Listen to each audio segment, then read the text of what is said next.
Gaming and BS episode 310, coming to you Monday, September 15th. Whoa, Wednesday, 16th. Oh, Wednesday. We're on Wednesday now. Wednesday, September 15th? Still the 16th. 16th? Coming to you the second Wednesday of September 2020. We don't math or weekday very well. Sorry, people.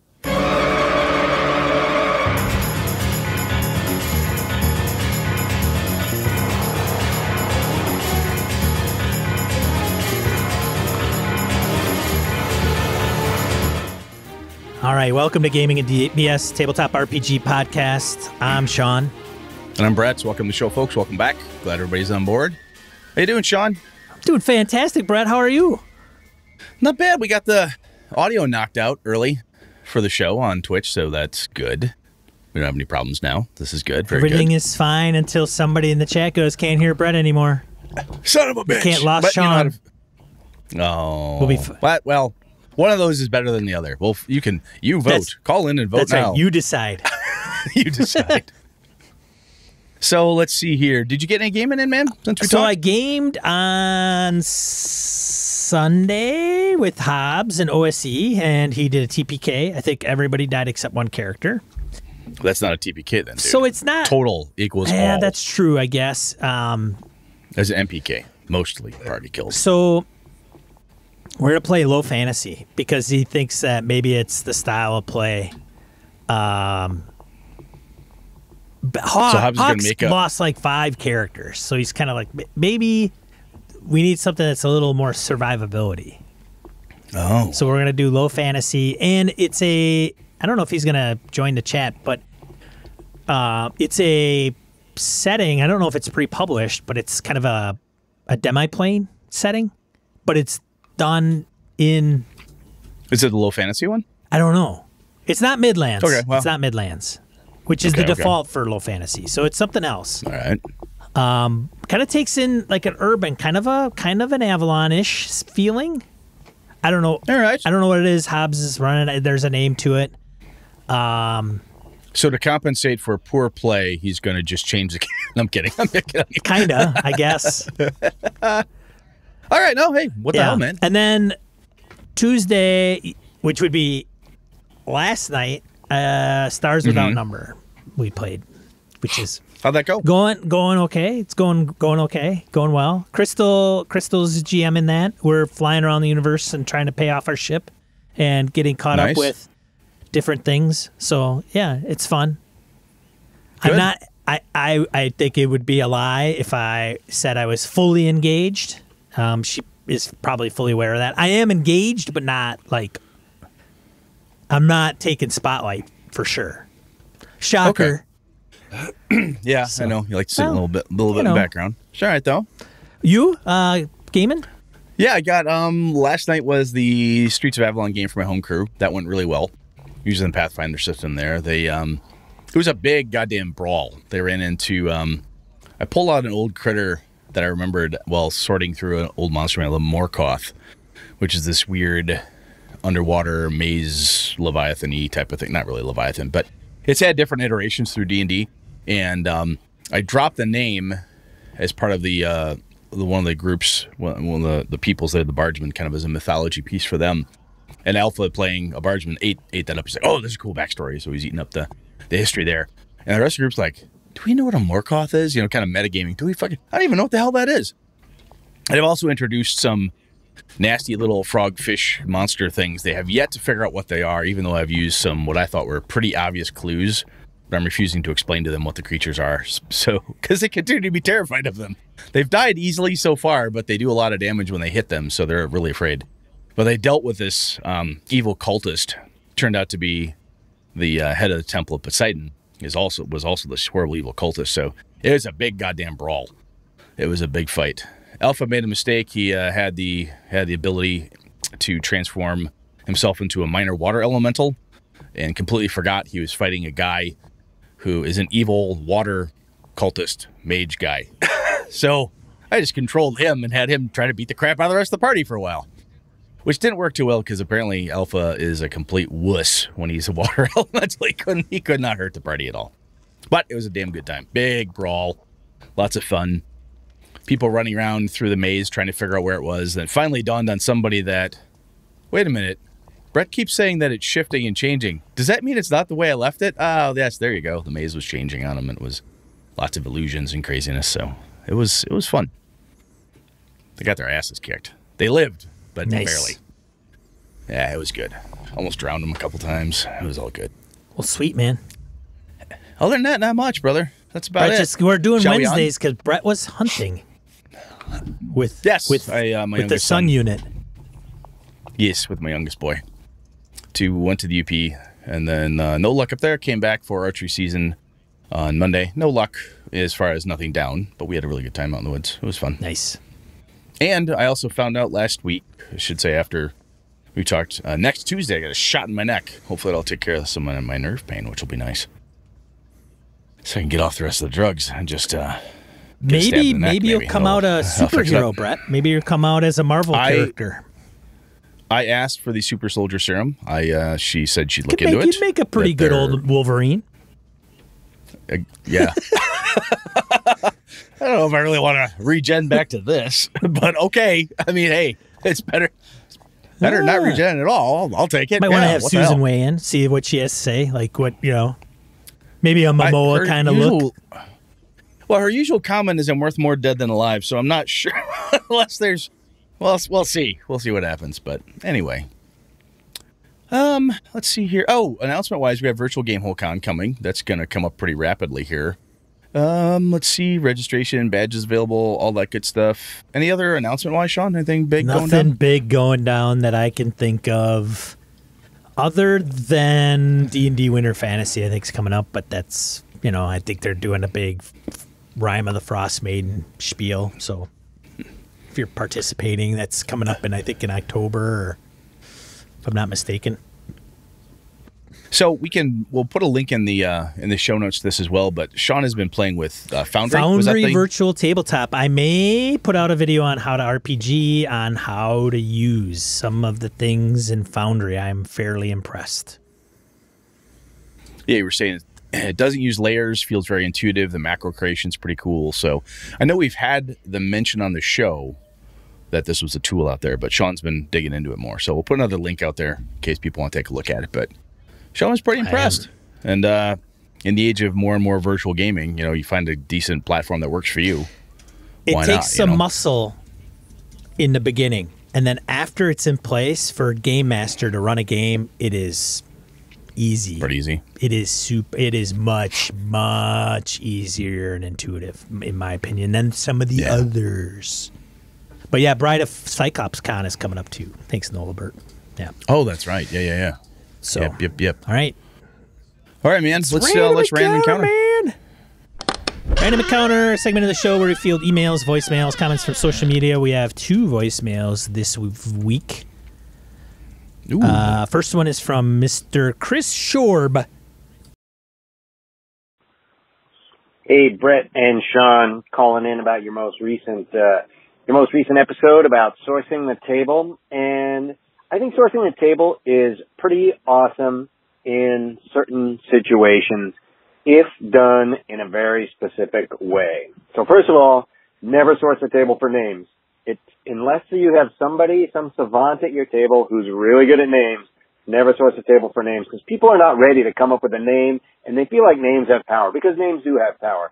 And then, otherwise you're always going to get the name Bob.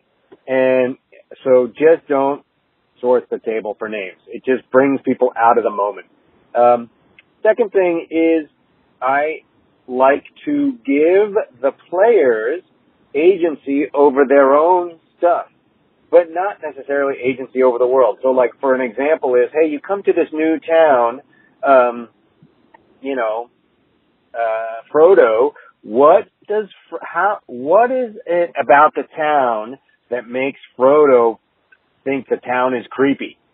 So, what I've done there is I have said that the town is creepy because I own the town, but Frodo gets to say that gets to say what it is about him that is creeped out about the town. And then he also gets to say some detail about the town that's not critical, but now becomes true. And that is how I think sourcing the table should work. And it definitely doesn't work in games that have a GM through line, like a Wizards of the Coast adventure pack. It will work for other situations, but I don't think a game that is an adventure path, you're on the rails, baby. Maybe you have the opportunity to make some decisions and things can go a little bit in different ways, but ultimately everything there has already been preset. I think that's all I got to say about sourcing the table. Great topic, and as always, you guys are awesome. So take it easy. Bye. So we learned that a lot of people are named Bob. Yeah, or Bodie McBoatface. We talked about yep. that last time. We can get a bit of that.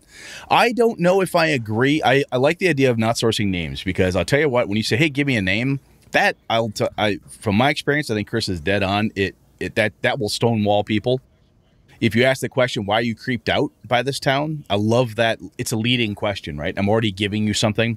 When was the last time you had a drink? When was the last time you had a flat tire? It indicate you had a thing happen. This is now, those leading questions like that are cool. I think that's a really good way, because it takes some of the pressure off the person you're asking, because you've led them with some really good data. They don't have to be absolutely 100% creative. They've got something to bounce off of. Well, and what Chris is alluding to as well is that you are posing a question to the player and the player character a little more, right? That seems to be more of an emphasis than, okay, you're going to go to a town far away. What's the name of the town? Or there's a bad person there. What's, who is that bad person related to you or whatever? When it's more personal, like, when's the last time you took a drink? Yeah, or hey, you're going to the town called Maastricht. You're coming into Maastricht. Is this somewhere your guy would have been? Because it's pretty within. He's a ranger. He's been outside. Was he have been to Maastricht before? Do you think? No, he stayed away from that town. Okay, cool, good to know. I mean, that type of piece. I like that. I think what Chris is getting at and Chris, you're not here for me to hit with this directly, but when you say the adventure paths, they do have a little bit more of the rail feel, right? Because they're written down. They're pre-made adventures. I think you can change that stuff. You can change any name you want. It's your thing. It's your goddamn adventure. You can do whatever you want. Do what I want. However, do what I want. There's more work involved potentially there, right? Because if you're going along and you change the name of the mayor, you change the name of the thing, you adjust the monster type. If you go crazy with table sourcing and it's no longer a dragon but a bugbear chieftain, and a lot of work to do, right? So yeah, there's only, I don't want to say so much. If you want to stay true to the adventure as it's designed, as it's written, yeah, I could see where that would cause consternation, uproar, and a fuck ton of work for the poor game master to try to sort that sucker out. So I buy that. I buy that from that angle. That makes sense to me. Yeah, thanks, Chris. Good stuff, though. Chris. Thank you. Appreciate it. Shall we get? Let me get into Who's up next? Mr. Watkins. Hey, Mike Watkins again. I'm Damon Kanan on the forums.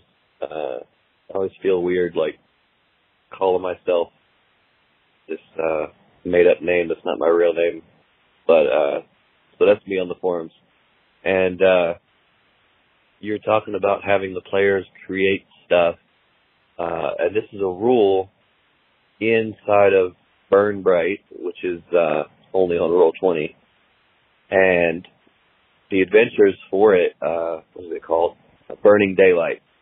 It's literally written into the adventure that you go to a casino planet and your shit gets worked on. And then while you're there, you stay at a place. And one character comes up with the name of the place, which is Bowl and Stay. Another player comes up with what they do there, and they have bowling, obviously. Another one comes up with a key feature where your room and everything is made out of glass, so you can see everything and you can see people bowling. And then I think the other one is you could come up with another thing like something to do there. Somebody on their YouTube channel came up with there was a VR game called, I think, Bowl and Die. And of course they all died. But like you don't have to do anything. Your players just make it all up. And it's not just names or names of places or names of people, but they actually come up with stuff.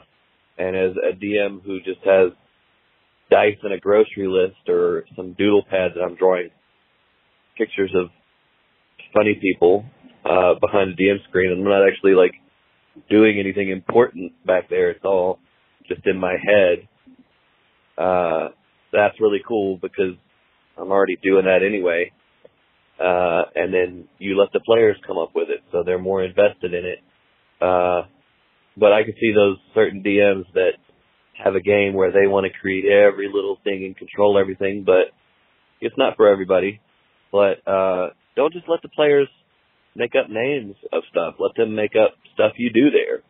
Like, oh yeah, this tavern here, it's, they have a Beyblade tournament in the basement that you can compete in. That kind of thing.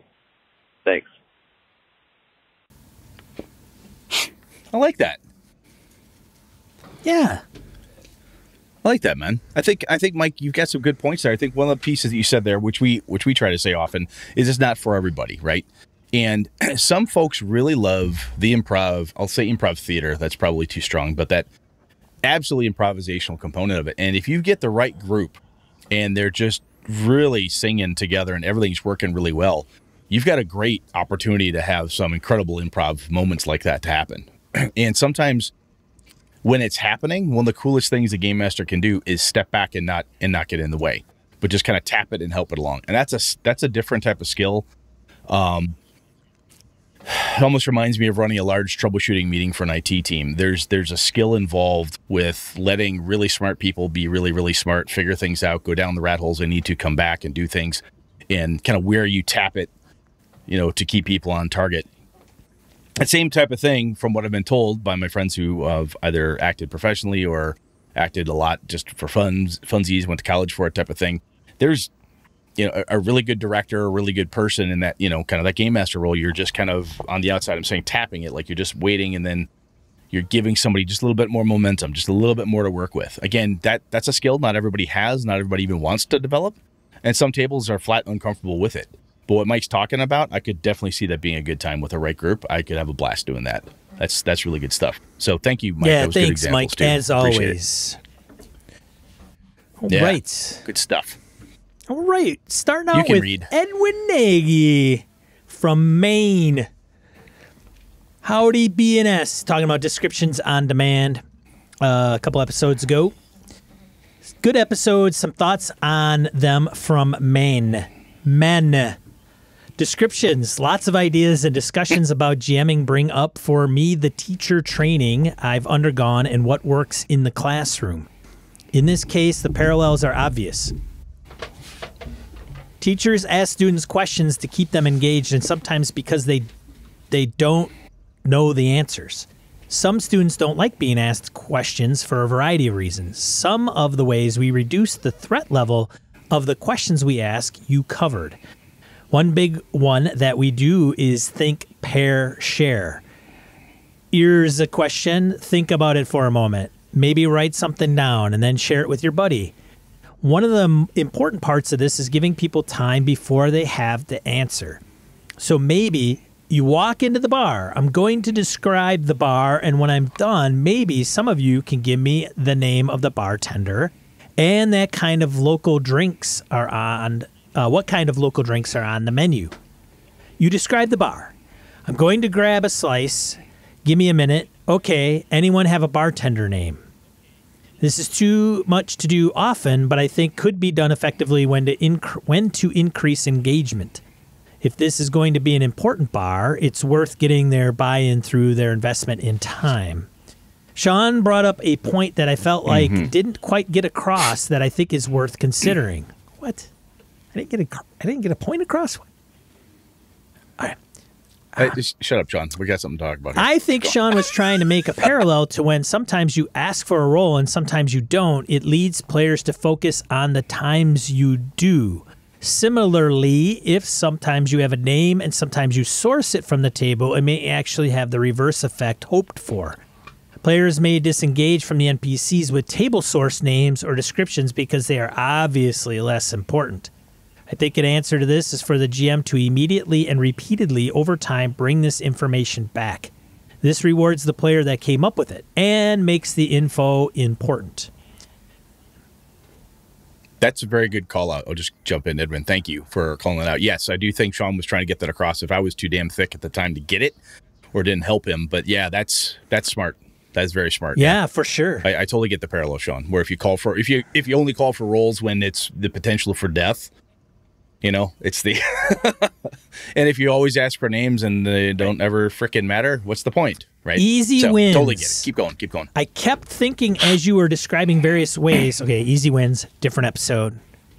I kept thinking as you were describing various ways to get around playing out fights that you were simply talking about different game systems. Some game systems have a barter system for success. Knights, Black Agents, how many points do you want to spend? Some games have random effects for success, mostly board games that I could think of. All these tools are valuable and can be used to set a mood, keep up pace, etc. But all risk kickback with players that like what they like and don't want chocolate in their peanut butter. If you have had many episodes that for me come to that, and often you acknowledge it. Are we playing BX, Fate, or PBTA? Why did we choose this system, and do we like it? For my own gaming, I like to get my difference more by playing different games than by mixing in bits of other games into what I'm playing. This allows my reality to be closer to my expectation, which makes me less cranky. Too many words, Edwin. Edwin, I like these points, man. I think on the easy wins piece, and as you said, there's the risk of kickback, right? Some people don't want chocolate in their peanut butter. It's a thing. We've also talked about in the past too. Sometimes you get a group that they like the D20 system. They like GURPS. They like the Call of Cthulhu BRP. They like that thing. For whatever reason, they don't mind some other stuff being added into it, right? They don't mind the sugar cookie with sprinkles. They're fine with that, or throwing peanuts on it, or whatever it is that you're doing. So yeah, I do get that, and I think that what you talk about, getting the difference of gameplay by playing different games is an absolutely legitimate way to go about it. That's totally cool. And that's where I think a lot of people, they say, oh, just play a different game. Oh, you should try this other game.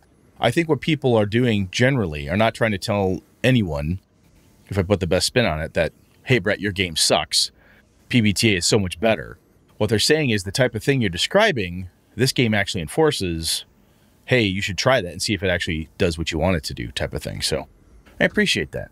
Sean, what do you think, man? That was good full stuff. Of gold. I wish I could reach into his mouth and spitting pull gold, spitting diamonds. That seems very off. What? Yeah. Well, if I hold them down, you get the pliers. Thanks, Edwin. All right. So thank you, Edwin. Rory commented on descriptions on demand. Most of the questions that the Alexandrian posted in his article are horrible examples. We referenced an article about descriptions on demand by the Alexandrian, which is what Rory's commenting on. Anyway, I play to explore and discover the mysteries of the world I'm playing in. I want to find out what the mayor's secret is and figure out a way to stop it. If I find a secret dire and the DM says, okay, tell me what you found there, it takes me out of the game as a player. It cuts the legs off from under the whole process. The situation can work when a player is discussing his backstory. Throngar the Mighty comes from the swamp town of Madison. I think the following are reasonable things for the DM to ask during play. What did your father do in Madison? You grew up there. How do the town folk you grew up with feel about generic war 10 years past? What are your uncle's names and occupation? Questions that are about the player's character are acceptable to me. I'd rather backstory came out in play rather than from an 8-page sheet.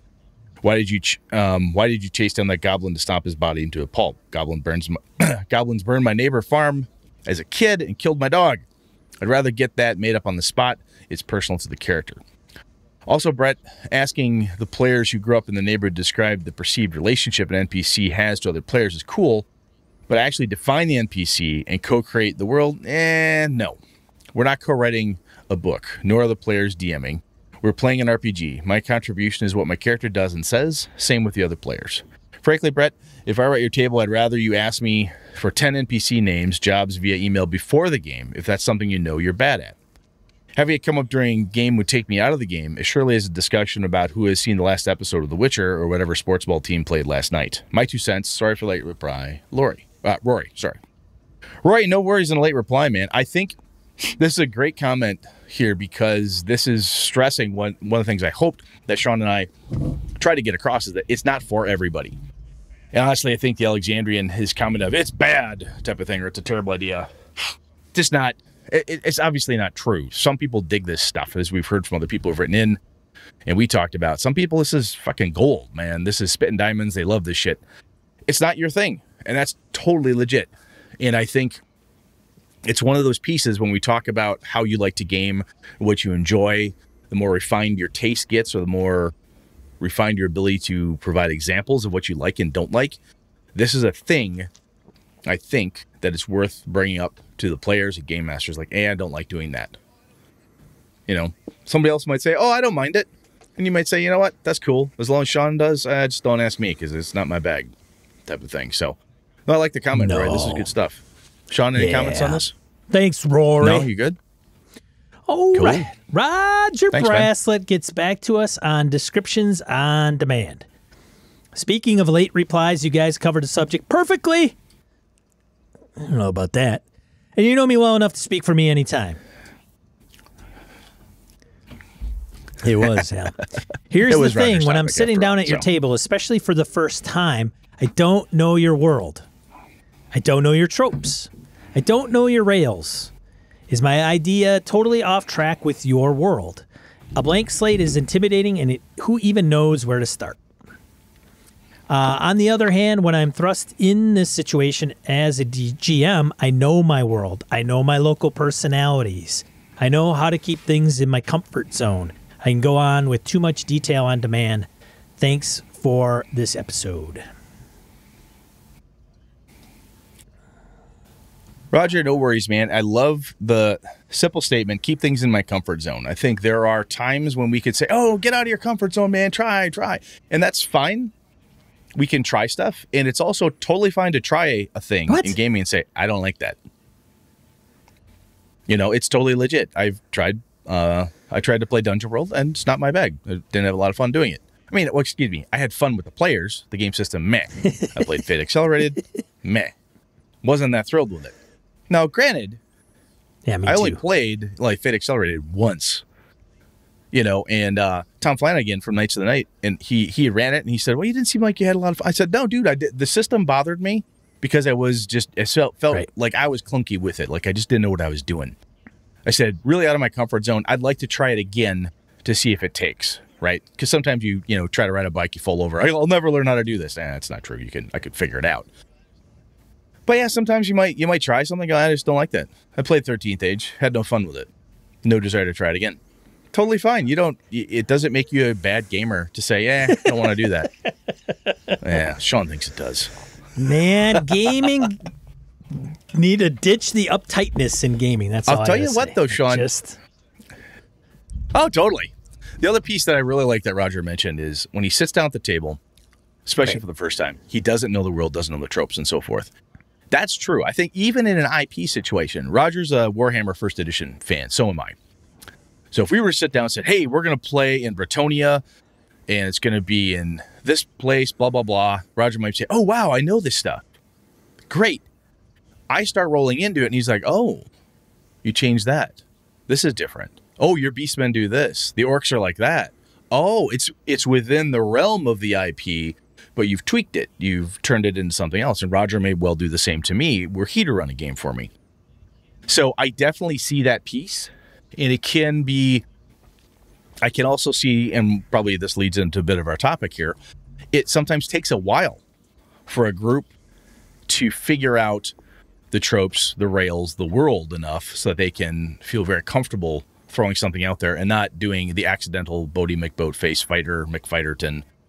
You know, my guy's name is Stabby, stab 'em all. You know, if you're playing Toon, maybe that's fucking hilarious. But you can get, you know what I'm saying? So I think that's a piece of it. Sometimes it takes time, to get in a groove with a group. Some of us don't have time, Brett. That's good stuff, Roger. Thank you, man. I'm on borrowed time, man. I ain't got time for that. middle-aged. Shall we move on? I got less in front of me than I do behind me. You're middle-aged riding a one-wheel. Yeah, you got less time than I do. Yeah, let's get to the main topic. Shall we move on? All right. All right, Brett. What are we talking about this week? All right, ready? This comes up for a few different things. Sean and I have been convincing offline about different things that bug us and whatnot. I thought, we spend a lot of time talking about dealing with different issues at the table, problems, problem players, different playing styles, but we don't often talk about trust, how important trust is for a group, and so I wanted to talk about it. And I had, there's a Matt Colville video. We have a link in the show notes called Trust and Earth Elementals. It comes, one of my favorite sayings comes from that. It says, "Oh no, the Earth Elemental steps on your head to make sure you're dead." Just one of my favorite quotes. Which is why when I got into the first Matt Colville Kickstarter, I made sure I got that T-shirt. So it says no, that. But you got to see the video where he's like, anyway. "Wait a minute, no, like I'm down, like you don't." Right. So okay, I'll paraphrase real quick. So in the video, he's playing with his friend's older brother. They're in a fight. An Earth Elemental smacks his character down. The round continues, and Matt says, "Oh, I guess I'm out of the fight for a while." Turn comes around, the Earth Elemental goes to attack him again, and he goes, wait. I'm unconscious, yeah. I'm down. I'm out of the fight. Surely you mean to attack someone else. And the DM looks at him and goes, "Oh no, the Earth Elemental steps on your head to make sure you're dead." Oh, it just kills me. I don't know why. I just get so much joy out of that. It's fun. But, so, it's about trust is kind of the gist behind all the bits and pieces. So, Sean, I want to hit you with a gut check question.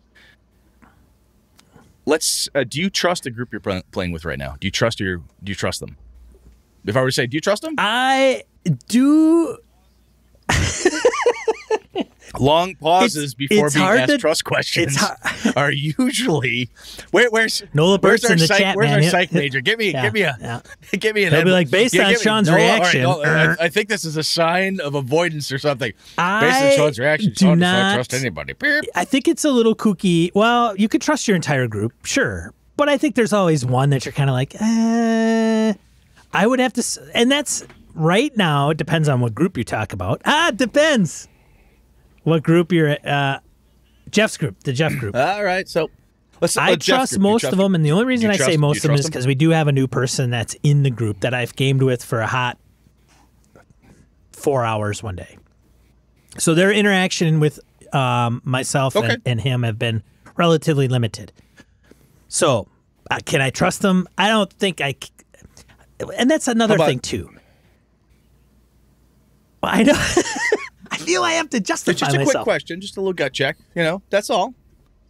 Well, I'm saying that sometimes though people are inherently trusting, right? They trust people until they give them a reason not to, and then there's people that are cynical of everybody until their trust is earned. I am in the former, where it's like I don't have a problem with a person until they give me a reason to kind of for me to have a problem with them. So,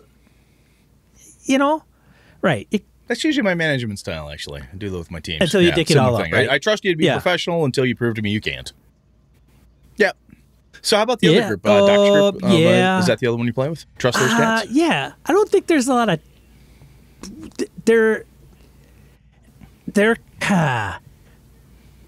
I think I can determine with relatively certainty everybody's certain play styles and preferences, and therefore based on knowing those and they're not whimsical, that I trust that their stuff is the same. That it's that in and of itself. Got it. Correct. I don't get like consistency helps the trust. I played this one character in this one campaign, and now Sean's going to change a different campaign. I'm going to play an evil person because I just want to play evil. I'm sick of playing really goody paladin, so I'm going to play evil, and I'm just going to wreak havoc because, Brian. I don't know if Brian still listens to the show or not. He was in our group. I'll call Brian out. I don't care. He comments on us every once in a while, but Brian would every once in a while if you're playing like a factional based RPG, like the Zentrum and Forgotten Realms and shit like that, he would align himself with a faction that is a little bit on the fringe. If not, he's not a part of them, but he associates himself with them, and then that starts to create a weird dynamic with the rest of us who are like all on board with kind of being the goodies or whatever, who they are. Yeah, we're trying to defeat the Dragon Cult. Well, hang on, man. The Dragon Cult's got beer. I like their beer, man. I bought them around last week. Yeah. So, do you trust obviously. your crew? Do I trust my crew? Okay. Now you. Yes. Yeah. Now you game with those guys pretty intensely all the time. Like, yeah. And the other group since 1991, you would have, I would say, would be like your kids, right? Right. Yeah, and they're my kids, so I trust them mostly. They're my kids. That means they're slightly deviant. No, I trust my kids. No problems with that. Right. So let's talk about what this means, right? So we say, hey, do you trust people, whatever. And one of the reasons I'm bringing this up before we get too much into it is it's interesting to me. One of the very common things, John Wick has said this, and I've said this offhandedly before. Sometimes one of my gut reactions of, I have this problem player. I'm like, what the fuck are you playing with them for? God, it is. It is the thing. Like that's the drama. That's the what am I going to do? And we've talked about people who are terrible cheaters. I've talked about classic cheaters I've had at my table over the years. And part of me is like, what the fuck are you playing with people? If they're cheating and you know they're untrustworthy in some way, shape, or form, why are they at your table for the love of God, right? Or if no one else is doing anything about it, why are you there? Why don't you leave, type of thing. That's always, of as course, we've said before, much easier said than done, depending on the situation you're in. So let's talk about trust in the case of an RPG, right? So one of the reasons why I can stand outside of that and say I trust my group is because we are friends outside of gaming, right? I have helped these guys move. I've been in their weddings. My youngest son is named after one of my friends. We've been at the birth of children. We've been through divorces. All this stuff. You shared life experiences, Brett. We've done all of this stuff together. Right. Yes, beyond gaming. So we go hunting together. We go fishing together. We go camping together. We do all sorts of stuff. And because of that, it's a tight friendship all around, So if I roll into town at 2 a.m. and I've got a flat tire, I call Beta up and like, dude, he's like, yeah, you're sleeping in my house. That's fine. There's no questions asked. That is different, right? That's a different purview than perhaps people from just an RPG lens, right? So I want to kind of look at it from an RPG lens if we can here, if that helps at all.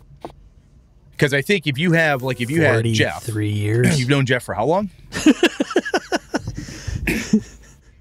Yeah, if you call Jeff up and like, hey man, I don't know, I got a flat tire, can you help me out? He might be like, yeah, maybe. All right, give me a minute. I left Jeff hung out to dry when we were younger. Jeff had helped me, but that was a long time ago. Oh, he's been waiting 35 years to get you back. Remember that one time, Sean? Yeah. He's going to get you eventually. Yeah. He's waiting for you to be he's waiting for you to get really low. Crash that one wheel one more time, motherfucker. That's it. You're bleeding. Anyway, let's talk about trust, what it means in a case of RPGs and RPG groups. Does Jeff trust I've got a list Sean? here. I'm going to bust through them and we'll talk through them as we get. Poses. Wow, that is something to be brought up recently, actually. Jeff? I would say that to answer that question back to my crew, I think the answer is yes, because of the other reasons I talked about. We're friends forever, outside of work, blah blah blah. It's outside of work, outside of just gaming. But let's say, trust within an RPG context, I think one of the pieces that we adhere to the agreed parameters. And what I say by that is like, look, we're going to play D&D. We're going to play Call of Cthulhu. We've agreed that this is session 0 stuff. We've agreed that this is X card worthy. Right. We don't talk about, right. And we don't endanger children. We don't talk about rape. We do not talk about these things. These are the parameters we have. I can trust that when I say I don't like that, well, and the group goes, okay. and they deal. Right, and it's dealt right. with appropriately. And in session 0, you don't to the have agreements to spell some of that stuff out with that group specifically, right? Yeah, with my group, kind of I mean, it's unless Brett's going to pivot and start talking about some crazy shit or go us off the deep end, that stuff's kind of understood. Like, we play together because we're not talking about rape and stuff like that in RPGs. It's no. No, push boundaries and edges. Yeah. We're not here to make push crazy boundaries and be racist pricks and no, or in real life for that nothing. matter. There's nothing to do with what we do for fun. RPGs aside, absolutely, fuck yeah. Yeah, RPGs aside, don't be an ass in real life. But the parameters piece, some of it is like adhere to the session 0 stuff. Give each other space. Hey, we're gonna pass the limelight around. We've agreed that we all want to. Do the descriptions on demand. That's a thing we're all into, and agreeing to that stuff, adhering to it as best you can, being trustworthy in how you. And some of it is don't be a jerk at the table. That's another one, and we've talked about that before. That's don't be an ass, and sometimes that comes down to saying, "Hey, man, you're being a jerk," or having those discussions and just being cognizant of things. That's something I like to trust at my table. I want to be able to sit down and know that the men and women I'm playing with are not going to be assholes about it. One of the reasons I liked playing when we were doing the Wednesday evening thing with my Avalon actual play and stuff was, Chris, Andy, Kevin, Tom, we all trusted each other. It was fine. No one was being a jerk. Everything was just working. We get together to play. We had a really good time, talk about this, blah, blah, blah, and just have fun. That's one of the reasons I like hanging out with Sean is, we get to be friends. I trust him. It's probably a terrible idea. Probably going to be the death of me to trust you, but I do. Another one I think is be a good winner, good loser. Sometimes your character dies, you don't pitch a holy fit, throw your books out in the snow, or as AJ did one time, break out. This is when he was much younger, break into a screaming, crying fit. I've seen grown adults get like sulky and pissy and like throw dice. That's you behave in such a way. It's that jerk attitude. Or if you're winning. As winning, quote unquote, as the game master for pummeling the shit out of people, rub it in, and vice versa. Yeah, and so that on. is different. That's a different scenario.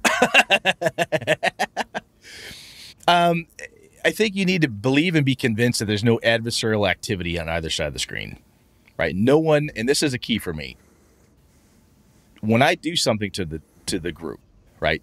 So they're in Avalon, they're in Call of Cthulhu, whatever. They try something that they're pretty damn sure should work, and it doesn't function. Oh my God, this doesn't work. I don't get an argument. The laws of physics, Brett, demand that blah, blah, blah, blah, blah, blah, blah. That is absolute horseshit. The spell has worked this way since time immemorial. How dare you? Fucking Bigby's hand does this, this, and this. When I tell them it doesn't work, they go, that's weird. Shouldn't it work? And I say, yes, it should. You don't know why right now. You obviously don't have the details. You could try to make a die roll. However we answer that.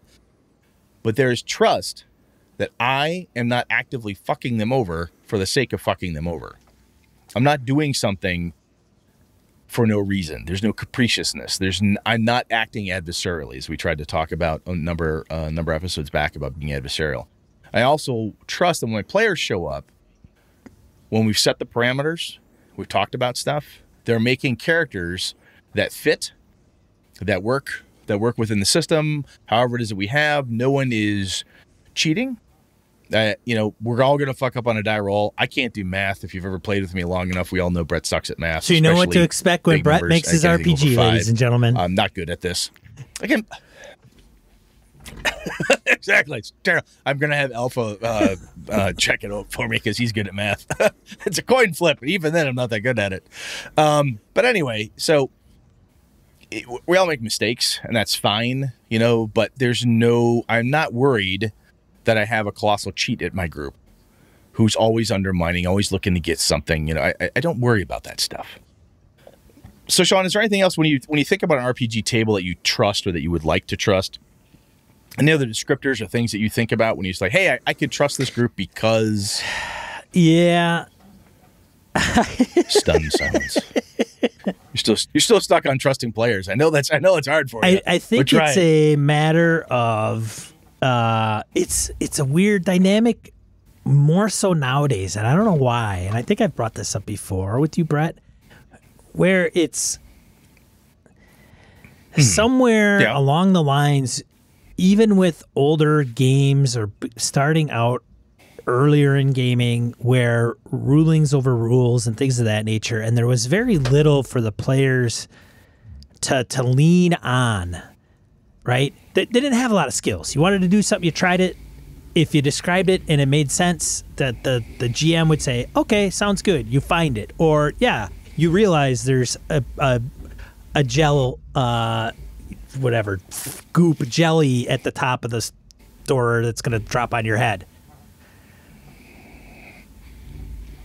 Well, so to use like the D&D parlance, right? We didn't have a DC check. Not everything was assigned difficulty, and if you roll, you win. And I say this because I don't know. I can't say for sure. I can't put my finger completely on the fact that this has anything to do with it. But my interpretation is that for whatever reason, there seems to be sometimes in some games in a players versus the GM and vice versa. Like the GMs are not innocent in all this. Even me, Brett.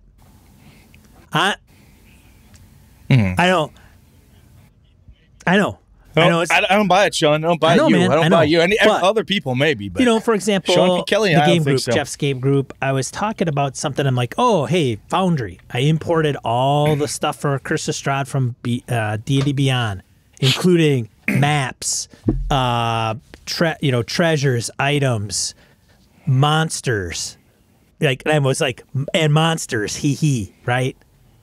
Sweet. So, as a game master, should I have said that? Yeah. Should I have, like, tongue-in-cheek, monsters, hey, I'm going to have monsters attack you.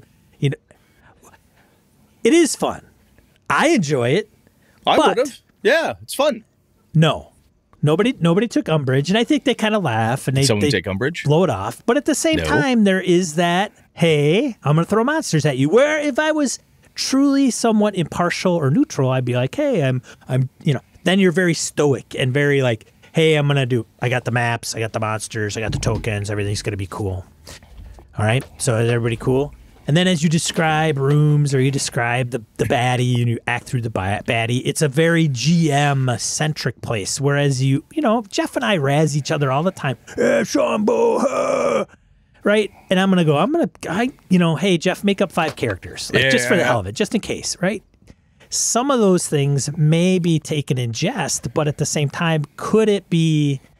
And so, having said that, then you get into this weird dynamic because then it's a matter of, well, okay, is any of what Sean, is he kidding? Or is there a little bit of seriousness? Like, is he really kind of, like, it's got to come from somewhere, right? Maybe. So then all of a sudden you get into this weird dynamic, and yeah. So that's where I think sometimes trust will start not breaking down entirely, but then it's like, well, oh, come on, man. Come on. One more guy comes out of the doorway. Come on. Well, I think, yeah, I have had periodically, I'll get you do realize we're first level, right? I'm like, yes, I do, but you're tough. Like, Christ. I will get that periodically, but it's always been okay,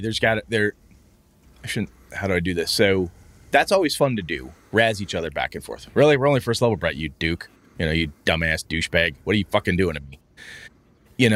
But because I've known this group for so long, it's very easy. I'm like, trust me, it's cool. It's cool. It's cool. Trust me. You got it. Yep. All right. Yep. We do.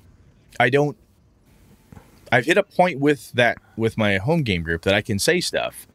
And I think when I played with the Wednesday evening crew, I could pull stuff out and they'd be like, wow, that's great. Oh my God, I wonder what's going to happen. Oh my God, holy shit, what's that?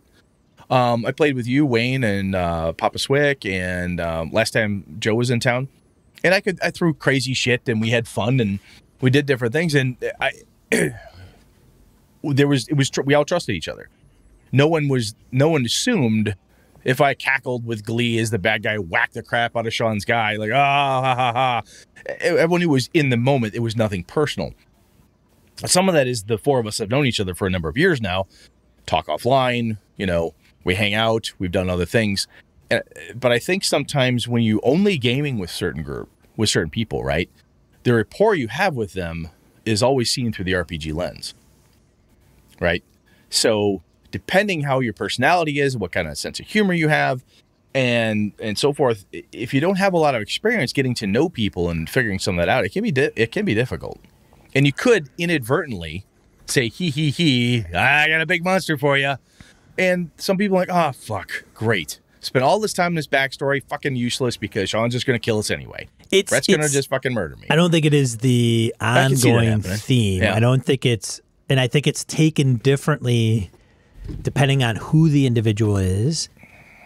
Because I think so, and it depends on that relationship, right? If you have, hey, you're just showing up to, like Brett, if Brett invited me up to his group up in Wausau, Brett just locked up. Brett, you still there? Great. You still there? All right. I lost you, Sean. So if I was invited up to Brett's game in Wausau, then it's a matter of, I'm an outsider, right? So to speak. And if one of Brett's friends was running a game, and I know some of those guys, but I don't know them like as well as Brett, or even, and so then I would come in kind of reserved, try to feel out the table. But if I showed up in that Dungeon Master and Lenny turned to me and said, "Oh man, you're in for a treat," right? And or you might be my 12th victim. Like I'm like, I got all these tick marks right here. See, you're right, Sean, newbie, number 12, right here. Then it's gonna be. Then I'm like, new guy. Here's a red shirt for you. I don't know if I can trust this guy as a game master. Like, is something at the table being driven by an ulterior motive? Yeah. Yep. Is Lenny out to get me? He's out to get me, or is he just being tongue in cheek? Now Brett would say, he's just messing with Sean. Right, he's not really gonna. I mean, he'll probably bring a bad guy to the table, but he's a good enough game master that I know he's gonna roll the dice. He's gonna let it fall where they may, and so be it. He's not out to actually kill Sean's guy intentionally, right? Mm-hmm. But that's right. However, I don't know that, and so that's a trust thing. However, there's but there's also like a lot of. I don't know. There's sometimes so for example, I run for patrons. Ran Mothership, running Delta Green now. Some I've gamed with before. Hobbs is in one of them. I haven't, Harrigan is, and I haven't played with Harrigan before. Haven't. Mm. No, Harrigan, right. I think, played with you and me and Tim Deshane's game. But Curtis Takahashi played in Mothership. I haven't played with Curtis before. I did, yes. Yep. God, there's an ongoing theme here. Sean can't remember, and Astonishing Swordsman, Sorcerer's Hyperborea. He was in there with us. I can't remember who we are. Yeah. So, anyways, my point is, there's somebody that I'm playing with right now I've never played with before. That's all right. Keep going. And having said that, where am I going with this? Oh. Those players I have found are kind of like they arrive, they're going to play, they roll up a character, and they're just going to kind of go with it, right? So they could ask me, they could say, "Hey, Sean, I need to understand like what the deal is. So when I make my character, this is what it's going to look like, right?" Or they just kind of go, "Well, it's Sean's. It's not going to be a long campaign. It's a couple sessions, and then it's going to be over. So okay, sounds good. We're playing Mothership. Okay, session 0, we're going to create characters. Great. I create a character. I show up. I absorb it and go with it, which is great. I'll bring up Jeff recently. I'm going to put Curse of Strahd in Eberron. Jeff is not a fan of that because he thinks I'm mixing pulp noir and Eberron, which he kind of equates to. It's got a steampunky feeling or whatever. Well, Jeff doesn't mind. I don't think he minds Eberron. He doesn't like it. I think he minds Eberron at all. And mixing gothic horror. Doesn't gel. Like, hey, if you ride Bram Stoker, there's not lightning rails, even though you could argue there's a train or whatever. But you know what I'm saying? There's just a weird mishmash that is not his preference. Got it. if you've ever played Curse of Strahd, spoiler, you don't have to take, it's not going to, like, Barovia it doesn't incorporate, like, it doesn't bring in Forgotten Realms stuff or Eberron stuff. It's a demi-plane of dread. You could you're set somewhere it in else. Dark Sun, and then all of a sudden you're in Barovia. Like, okay, no, hey, you're in the demi-plane. Sorry That's where if I you ruined are. it for you. Yes. So the whole that it's piece. fine. So Yep. when I talk to Jeff, and I've known him for a long time, that part of trust is kind of like, dude, bring it down a notch. Trust that the game is going to be Curse of Strahd. I'm going to play and run it in the spirit of Gothic horror. You know, there's going to be undead. There's going to be villagers. There's going to be the land of Barovia. You know, the stuff from I6, right? I6, right? That's the original module, yeah? You know, the stuff we did back then, some of that might carry over, man. There might be some cameos. I think so, yep. From your old TV show, right? Just, so Jeff will, like, he'll come down off that ledge. Because I know him, and that's the way he rolls. Like, I just call him up and go, dude, you're going bonkers for no reason. Stop. But there's also a trust comfort level that he has with you, where he can do that and not say, it doesn't sound like fun, I quit. I don't like it. Which is, some people would. The fact that he's willing to come to you and say, I'm throwing a yellow flag in the play. I'm worried, concerned. You then have a chance to react and say, hold tight, big guy. I got this. And I think, you know, when we talk about, you know, why the hell would you play with people you don't trust? Which is a thing that has been in the back of my head ever since I started playing and thinking about games and running in with different people and stuff. In pickup games, a con game, unless you get really lucky and everyone who shows up at the convention game are people you've played with before. You know, games with folks who aren't friends in quote unquote real life. You know, I know a bunch of BSers and stuff, and we've talked at different times at cons, talked about wives and kids and schools and jobs and all sorts of stuff. But sometimes you show up at a game and you're like, we don't hang out in real life. We've never gone out to the bar together. I don't say, hey, let's go get dinner. Hey, you know, you've been to my house type of thing. There's lots of reasons why we play with people that aren't like intimate, close friends or within this wonderful little trust bubble we can put together. But I think sometimes some of the tools to help build that trust is important, because you can get there. You can get us at the table to trust you and that you trust them. I think one of the things, Sean, is your reaction to Jeff, in my opinion, is solid, because you let him blow up a little bit and said, hey, big guy, it's cool, man. We got this. Trust me. There's going to be this, this, and this. I have all intents and purposes to say I'm going to be over here. All intentions, we're going here. We're just going to start with this thing. It's going to be cool. Let's give it a shot. Right.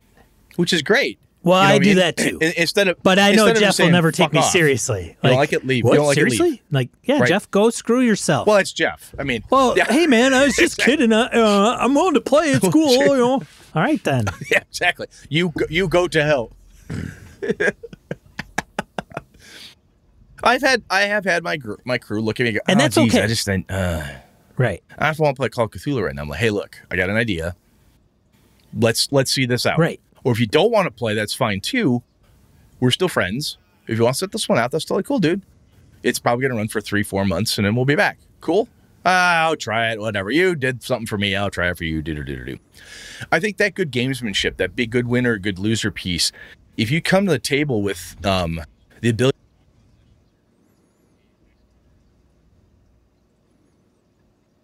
Oh, Pratt. Killing me, buddy. You still there? He may have actually dropped completely. Brett, I cannot hear you.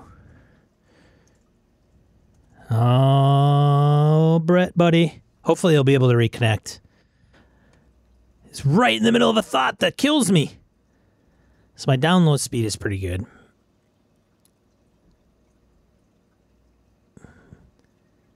I wonder what my up is. Yeah, my up is fairly good. Oh, it's dropped quite a bit. 3 megabit per second up. What in the hell? Yeah, I'm averaging 7. Yeah. Brett, are you there, buddy? Oh, and he dropped right off a frickin' Zoom. Dope. Oh, well. So I will just take over. Anyways, Brett'll bop back on it just a second. We'll get into probably wrapping up the topic and then hit into die roll. If he can, I don't know. He should be able to rejoin the Zoom because there's no reason why he can't rejoin that. My guess is that he'll probably have to like launch a messenger to get it back, but he is definitely gone. Let me just try to get Brett back on the show. Shall I? Shall we?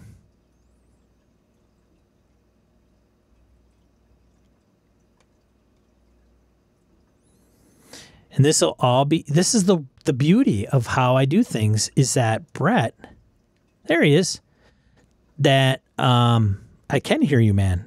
Now the question is, can you get back into TriCast? Do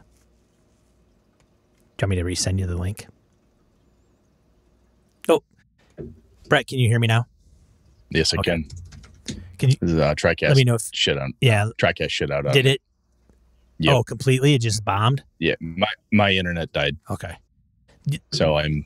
They said you were coming in choppy. Yeah, sorry, I'm hotspotting now. Oh wow, okay. Yeah, I don't know what the fuck happened, but yeah, my home net connection's dead. Oh shit! All right. Do you need me to bring? Okay. Well, hold on a second. Let me double check something. I might have a backup. Go ahead and talk once. Okay, Yeah, talking. Give me a second, and I will be able to record your audio. Okay. I'm sorry. Nope, that's okay. I would feel bad for everybody who was watching. Everybody kind of tuned in. They're like, and then fucking falls apart. That's all right. I'm gonna grab your stuff from Zoom. I don't know what the fuck just happened. So I will salvage. Why are you not working now? Can you hear me? What's going on? Yeah, I can hear you. I can hear you fine. Okay. No, I'm mad at my mouse. Oh, okay. Different problem. No worries, man. Now, Chet. Yes. Can you hear? Chet, can you hear Brett? Oh my God, I hope so. Very sorry. That's all right. Hold on. Okay. Good God, I can't believe that happened. That's it. You were chopping up, and people were like, "Yep, they can hear you." Yep. All right, we're good. Okay, good. So we're good. Yeah, my home internet died. I apologize. I'm hotspotted in through my phone now. Cool. I had right on the fly. So, do you remember the last thing you said? Should I replay that back? No, I think the last thing I said, let me see if I can get at this. So we're talking about building trust at the table. And I think the expectation discussion, talking about different tools, X cards and so forth. I think part of it, frankly, is when you show up is having a compromise approach, being willing to compromise and give it and have the give and take.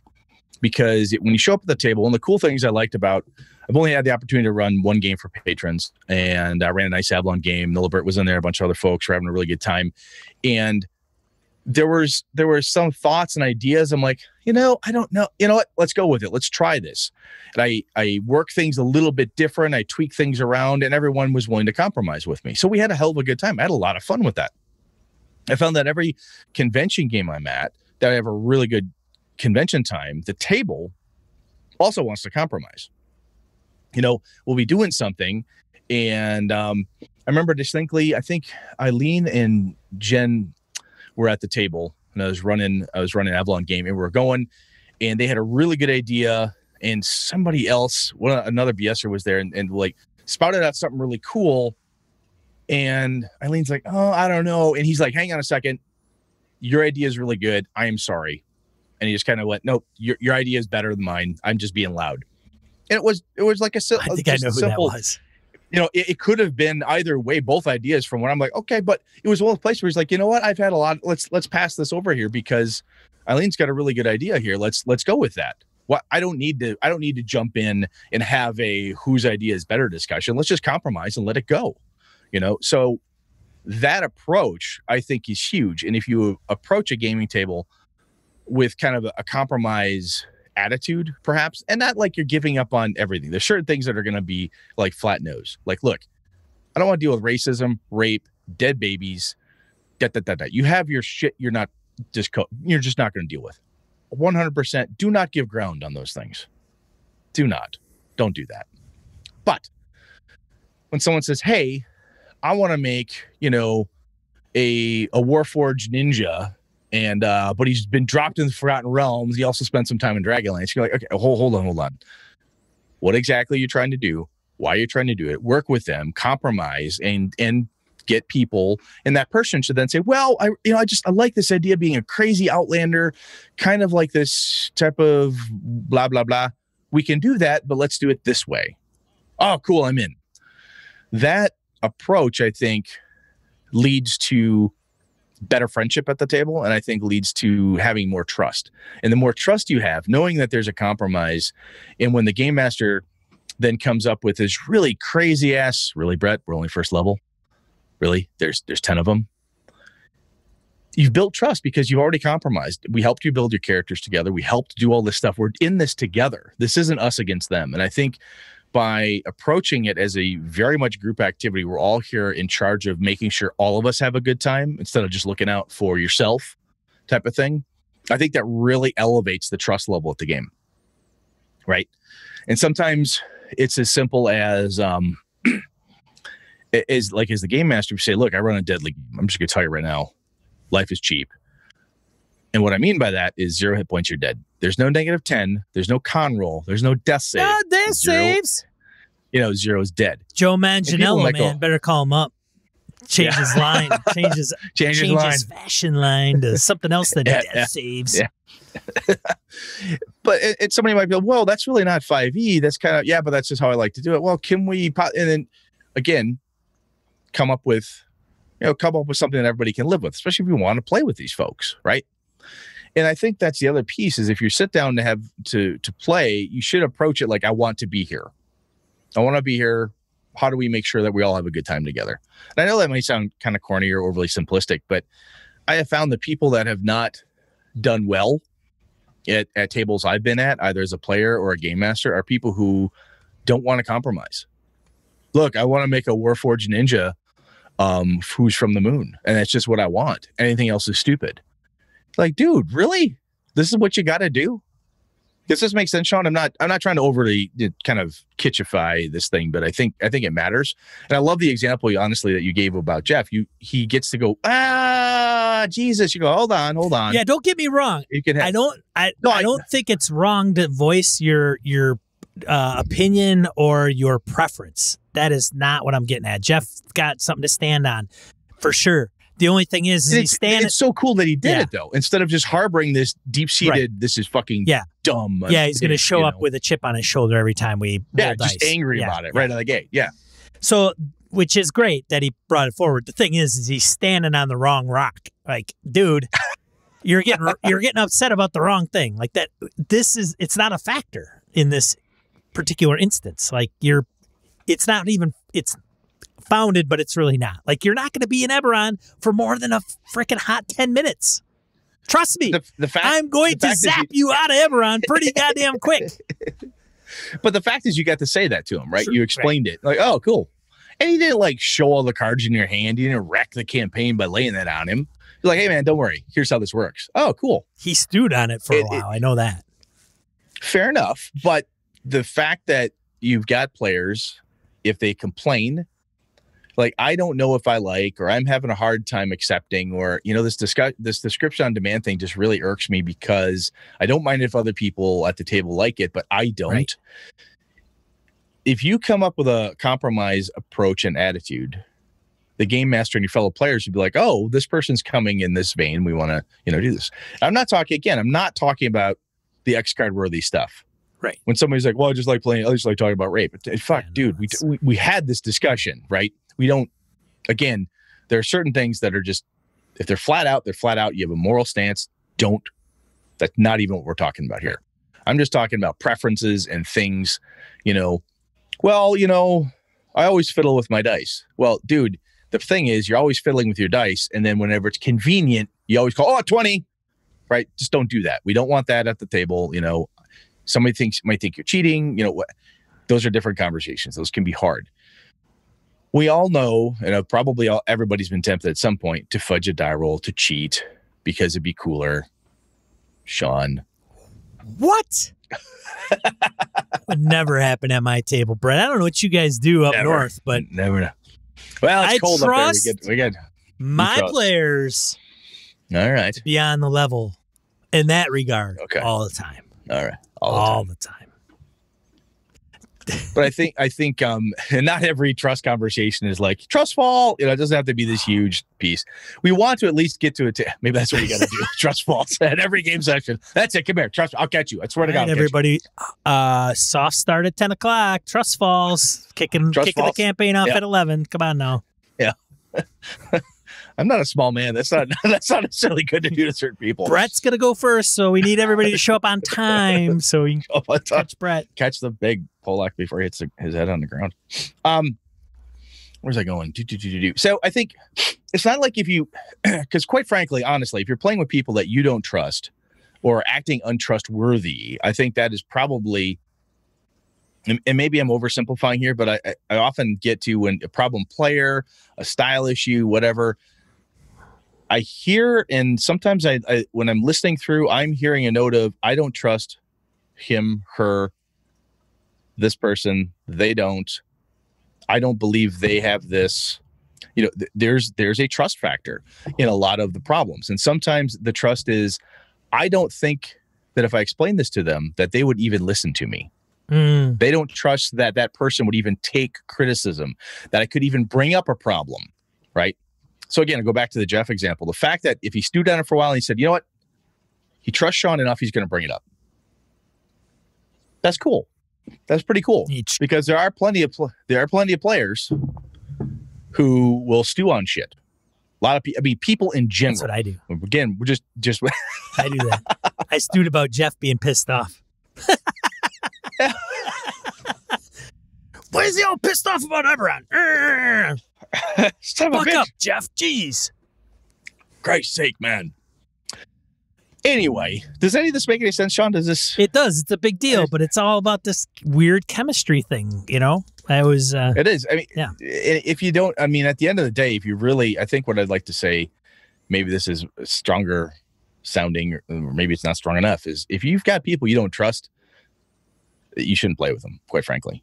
That's just it. This is time, effort, energy, a lot of fun you're putting into this. This is a major hobby. If it's as major hobby for you as it is for me, you've spent an obscene amount of money on this thing over the years, or even if you're just getting into it, you're spending hours weekly thinking, plotting, planning, hoping for the next game, having a good time, reading stuff, pulling all this crap together, and to have it ruined, to show up and say, wow, I don't trust these guys. I don't trust this group of people, or I don't trust these three people, whoever it is. That sucks. That's a crappy way to have to game. It is. And I feel bad when I hear about folks that are like, I game with my friends. They only want to play D&D. I want to play other things, but I can't, how do I get them to play D&D?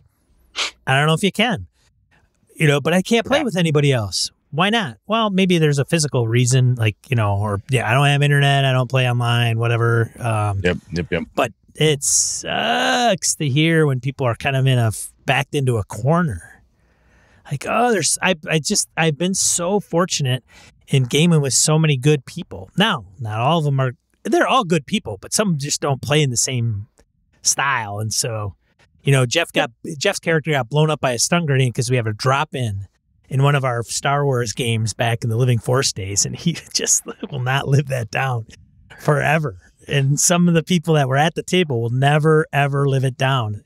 And we just make fun of him all the time about it. Like, I put a stun grenade right here, and it's just like record scratch because they were, So that's funny. Yeah. Anyways, but yeah, so trust. Yeah, I and maybe folks out there think this is too much, too odd of a topic, or they don't think it up. And Sean and I could have fumbled our way through this as we have done in the past. So let us know what you think. And I apologize for my audio problems earlier. Sorry. Internet died on me. We'll but anyway, sew it together. Thank you. I appreciate it, Sean. We did all that hard work at the beginning, and then there's people are like, "Hey, Brett's getting choppy," and I'm looking at stuff. I'm like, I cannot control anything on the Brett side. Like, everything's fine, I think. As soon as you said, "Hey," and I got it, your internet connection's unstable. I'm like, frack. Yeah. It's all right. Anyway, let's move on to driver. Let us know what you all think. Obviously, we want to hear. Yeah, we got smart folks out there. Tell us what you're noodling on. Die roll, 2d4 miscellaneous points of gaming and geekery. Small list this week. Brett put in the first one. Yep. Matt Colville's Trusted Earth Elementals, which was a little bit of inspiration on this episode. Encounter Library YouTube channel. I'm dinking around with Foundry. Encounter Library has some very good videos on how to set it up and how to do things. I've learned a lot. So thanks to Encounter Library for doing all that. And if you are exploring Foundry, definitely recommend his YouTube channel. And then the last link is to, I thought I posted this. Maybe I didn't. Foundry Virtual Tabletop. I don't know. I was struggling to come up with other stuff. I threw that one out there because I wanted to make sure we brought up at the beginning. So I just tacked that one out there. So yeah, so that's it. And then probably the last one, if you're living under a rock and don't know, Rime and the Frost Maiden's been released. Brett is going to run that. You're going to run it by the book, Brett? I think so. I'm really interested. I want to run a published adventure. Okay. And this is like in the sweet spot for like levels too. It's like levels 1 through 10, 1 through 12 type of thing. It's not like up to 20 or 15. It's in the sweet zone for me. So part of me, I'm really excited about it, which is why I dumped the money on the platinum version, because I wanted to get my hands on it. Part of me wants to run it in parallel with Brett so we could compare notes. Not a bad idea, man. Actually, or even get a group of DMs that want to run it and can kick it off within like a week or 2 or 3 of each other and just compare notes. I don't know. Set it up on Discord. People can rap about how everybody's approach things. Get together. What the hell did they do the owlbear? I don't know what they did. Jesus, they have owlbear pets now. Why do they have owlbear pets? Who let them do that? That was terrible. Yeah, I don't know. I can't. I already committed to Curse of Strahd, so I can't change gears with those guys. But maybe, I don't know, if I do another group. Sure you can. Sure you can. I Surprise, could. Guys. Yeah. Everybody, we're going to start in Everon, and you're going to head north into the ice. Yeah. Going towards a place called Icewind Dale. All right. Brett, what are we talking about next week, man? GMing for cash? Uh-oh. One of our listeners brought that one up, and I'm like, oh my, that is a topic Sean and I have talked about before, as far as like, should we talk about that? I don't know if anybody cares. And then somebody brought it up. So there we are next week. I'm going to point out how you can become a professional dungeon master. Well, let's see how it goes. Cool, man. Save it for the show. Yeah. That was one of the questions in the Roll20 survey I took. Mm-hmm. It was in there. Like, hey, have you considered becoming a GMing for cash? GMing for cash, or like being a professional. Anyways, hey. This has been an episode of Gaming and Best. Thanks for everybody that's tuning in. Thanks for subscribing. Thanks for listening to us and tuning in and everything and all your help. We appreciate it and all the support. I'm Sean. And I'm Brett. Good night and good gaming all. This has been a Litterbox Studio production.